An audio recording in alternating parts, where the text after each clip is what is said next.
Video में हम discuss करने वाले हैं difference between RAM and ROM computer fundamental का एक बहुत ही इंपॉर्टेंट टॉपिक जो कि थ्योरी पॉइंट ऑफ व्यू से भी इंपॉर्टेंट रहता है और हमारे नॉलेज के पॉइंट ऑफ व्यू से भी इंपॉर्टेंट रहता है यदि हम कंप्यूटर की फील्ड में हैं तो इस वीडियो में हम डिटेल में देखने वाले हैं। इससे पहले मैं आपको बताना चाहूँगी हमारे चैनल पर आपको कंप्यूटर प्रोग्रामिंग जैसे C++, जावा, क्योंकि बहुत सारे बच्चे कमेंट कर रहे हैं उन्हें प्लेलिस्ट नहीं मिल रही है, तो इसके अलावा कंप्यूटर नेटवर्क, कंप्यूटर ग्राफिक्स और सी के टॉपिक ऑन डिमांड की जो प्लेलिस्ट है, सी की लाइव क्लासेस की प्लेलिस्ट है, उसे आपको अगर देखना है तो आपको चैनल नेम पर क्लिक करना है और प्लेलिस्ट ऑप्शन पर जाना है। आपको फुल कोर्स की प्लेलिस्ट वहां पर मिल जाएगी और हमारे सोशल मीडिया के प्लेटफॉर्म पर हमसे कनेक्ट हो जाइए ताकि यूट्यूब के कोई नोटिफिकेशन अगर आपसे यूट्यूब नोटिफाई नहीं हो पाता है या नोटिफिकेशन नहीं देख पाते हैं आप, तो अदर सोशल मीडिया प्लेटफॉर्म पे आप वहां पर देख सकते हैं। और साथ में और तरीके की और भी ज़्यादा मैं इंफॉर्मेशन लेकर आती रहती हूँ अपने सोशल मीडिया प्लेटफॉर्म पर, तो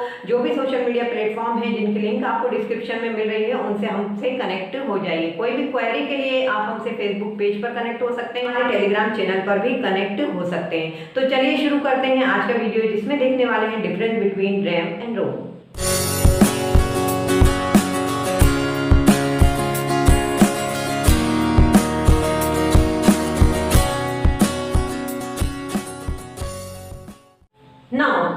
what is RAM and ROM? पहले मैं आपको इसका एक ब्रीफ इंट्रोडक्शन दे देती हूँ ताकि डिफरेंस हम मेंशन करते समय अच्छे से इसे याद कर पाएं।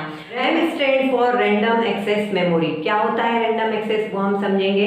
And ROM stand for read only memory. देखिए मेमोरी क्या होता है। मेमोरी एक बहुत ही इंपॉर्टेंट पार्ट है कंप्यूटर का, जहाँ पर हमारी इंफॉर्मेशन जो है वो बिट के फॉर्म में स्टोर होती है, 10 के फॉर्म में स्टोर होती है। 10 का फॉर्म क्या होता है हम ये समझते हैं। क्या होता है 10? इसका फिजिकल एग्जिस्टेंस क्या है? ये एक्चुअली वोल्टेज एंड करंट है। पहले भी मैं अपने डिजिटल इलेक्ट्रॉनिक्स के वीडियो में डिस्कस कर चुकी हूँ। तो जो हाई वोल्टेज है या लो वोल्टेज है उसको 1 या 0 जो है नाम दे दिया जाता है हमारे समझने के लिए, ठीक है। तो it is nothing but it is voltage और we can say current in physical existence.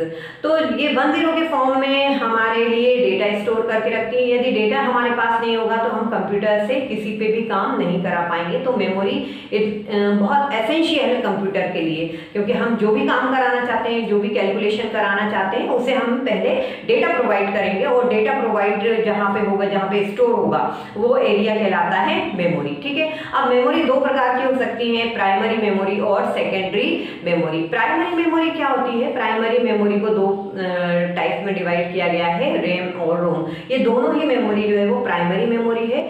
तो यदि आप प्राइमरी और सेकेंडरी मेमोरी में भी डिफरेंस देखना चाहते हैं तो आपको क्या करना है? सिर्फ कमेंट करना है, तो उसके लिए भी हम वीडियो लेकर आएंगे। तो प्राइमरी मेमोरी क्या होता है? जिस पर कंप्यूटर काम करता है, जिस पे डायरेक्ट हमारा जो सीपीयू है वर्क करता है, वो प्राइमरी मेमोरी कहलाता है। और जो सेकेंडरी मेमोरी है एक्सटर्नल मेमोरी कहलाती है, जो कि हम बाहर भी निकाल सकते हैं। सेकेंडरी स्टोरेज जिसको कहते हैं, बहुत सारे डेटा को स्टोर करने के लिए, बैकअप के लिए यूज की जाती है। हार्ड डिस्क वगैरह जो है वो सेकेंडरी मेमोरी का एग्जाम्पल है। तो प्राइमरी मेमोरी के अंतर्गत दोनों मेमोरी आती है, रैम और रोम, रैंडम एक्सेस मेमोरी। हाँ, बात कर रहे थे रैंडम एक्सेस मेमोरी क्या होता है। देखिए मेमोरी में से डेटा को एक्सेस करना, डेटा को लेना, ALU तक पहुंचाना, अरिथमेटिक लॉजिकल यूनिट। अगर आपने ब्लॉक डायग्राम कंप्यूटर का नहीं देखा है या नहीं समझा है तो एक ब्लॉक डायग्राम वीडियो हमने बनाया है ब्लॉक डायग्राम पर, उसे आप देख लीजिए ताकि ये सब चीजें पढ़ते समय आपको पूरी पिक्चर एकदम क्लियर हो। तो जब हम मेमोरी से डेटा लेते हैं, CPU डेटा लेता है मेमोरी से, उसे ALU को देता है, तो डेटा मतलब उसे एक्सेस करता है, कहने का मतलब काम करने के लिए उससे लेता है। तो यदि वो जो लोकेशंस है, क्योंकि एक सीरियली लोकेशंस होंगी मेमोरी की, राइट, 1001, 1002 इस तरीके से, ठीक है। यदि हमारा जो कंप्यूटर है या जो CPU है वो किसी भी लोकेशन पर रेंडमली पहुंच जाए, जैसे 1003 का डेटा चाहिए इसको, 1003, तो वो 1001 पे ना जाए, 1002 पे ना जाए, डायरेक्ट 1003 पे चले जाए, तो ये कहलाएगा रैंडम एक्सेस करना, रैंडमली एक्सेस। जहां हमें लोकेशन, जिस डेटा को चाहिए वो जिस लोकेशन पे रखा हुआ है वहां जाके अपन सीधे पॉइंट आउट करते हैं, तो वो कहलाता है क्या? रैंडम एक्सेस करना। और यदि हम एक के बाद एक एक्सेस करते हैं लोकेशन को, जैसे हमें 1003 पे जाना है, ठीक है, तो हम 1001 पे जाएंगे, फिर 1002 पे जाएंगे हमारा है, और फिर 1003 पे जाएगा CPU का हेड, हमारा मतलब सीपीयू का जो एक्सेस करने वाला है वो सीपीयू ही है। तो 1003 पे जाएगा, ऐसे सीक्वेंशियल मैनर में जाएगा तो इसे कहते हैं सीक्वेंशियल एक्सेस करना, ठीक है। तो रैंडमली एक्सेस करना मतलब रैंडम का हिंदी मीनिंग क्या होता है, यादृच्छिक। यादृच्छिक मतलब किसी भी तरीके से जो हमें लोकेशन चाहिए वो डायरेक्ट हम अपनी इच्छा से वहां पर पहुंच सकते हैं। तो ये एक रैंडम एक्सेस मेमोरी है। तो पहला डिफरेंस हम मेंशन कर सकते हैं, it stand for random access memory and it stand for read only memory. जैसे कि आपको नाम से समझ में आ रहा है, रोम जो है वो सिर्फ रीड ओनली, इसे सिर्फ रीड कर सकते हैं आप, इसमें कुछ राइट नहीं कर सकते। तो फिर इसका यूज क्या है, रोम का यूज ये है कि ये इनबिल्ट मेमोरी होती है।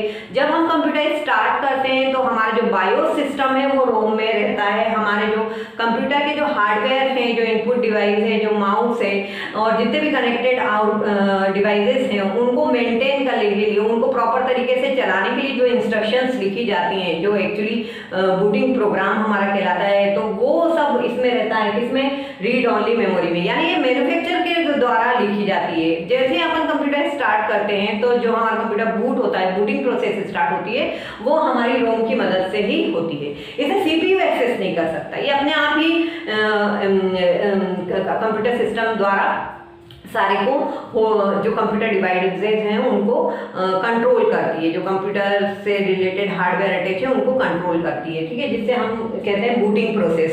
बूटिंग प्रोसेस को भी हम डिटेल में समझ सकते हैं। अगर आपको अभी इस वीडियो में इतना ज़्यादा क्लियर नहीं हो रहा है तो बूटिंग प्रोसेस के लिए भी हम एक वीडियो लेकर आ सकते हैं, अगर आप कमेंट करेंगे तो it stand for read only memory, इसमें सारा बूटिंग बायो सिस्टम स्टोर करके रखा जाता है। It is volatile in nature. What is mean by volatile?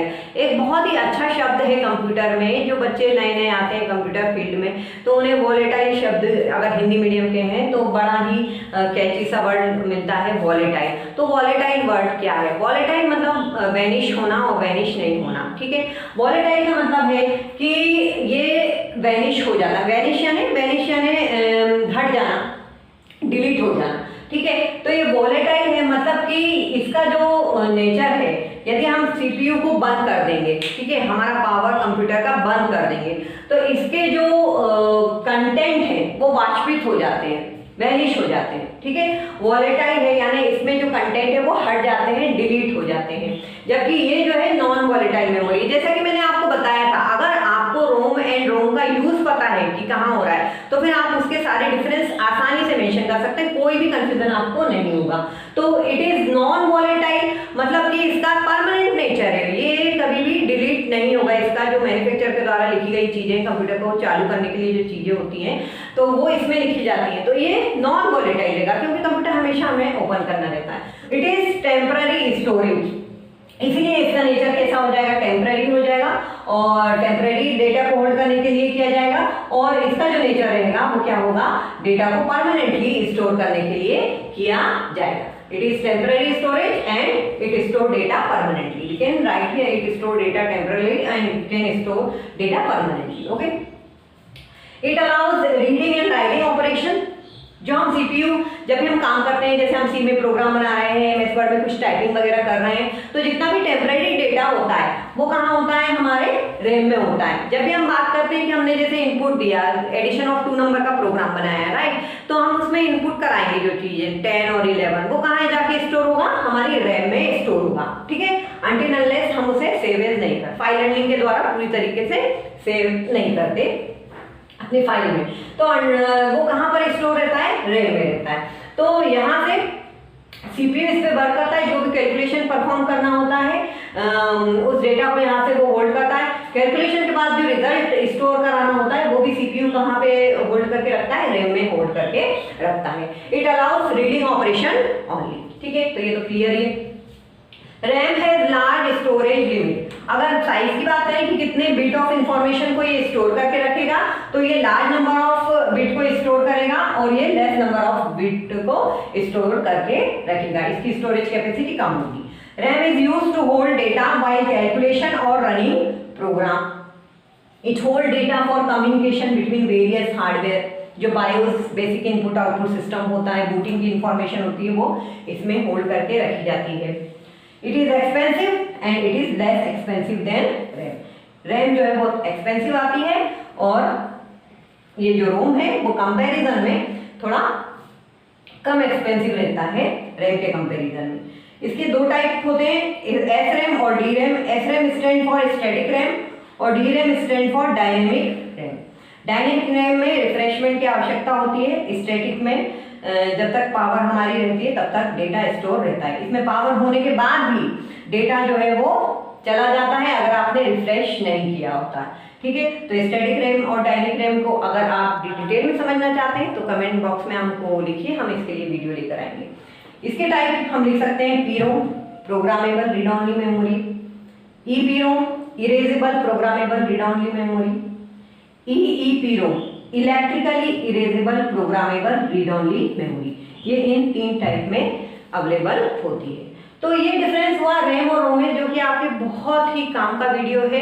बहुत सारे कॉम्पिटिटिव एग्जाम में इससे एमसीक्यू पूछे जाते हैं। और अगर हम कंप्यूटर, जैसे कि मैं कह चुकी हूँ, अगर हम कंप्यूटर फील्ड में हैं तो हमें कंप्यूटर फंडामेंटल के भी पूरी नॉलेज होना चाहिए। समय समय पर मैं इस तरीके के कंप्यूटर फंडामेंटल के वीडियो अपलोड करते रहती हूँ। तो चैनल को अगर सब्सक्राइब नहीं किया है तो सब्सक्राइब कीजिए, अपने दोस्तों के साथ शेयर कीजिए और लाइक करे बगैर मत जाइएगा। Thanks for watching Zeenat Hasan academy.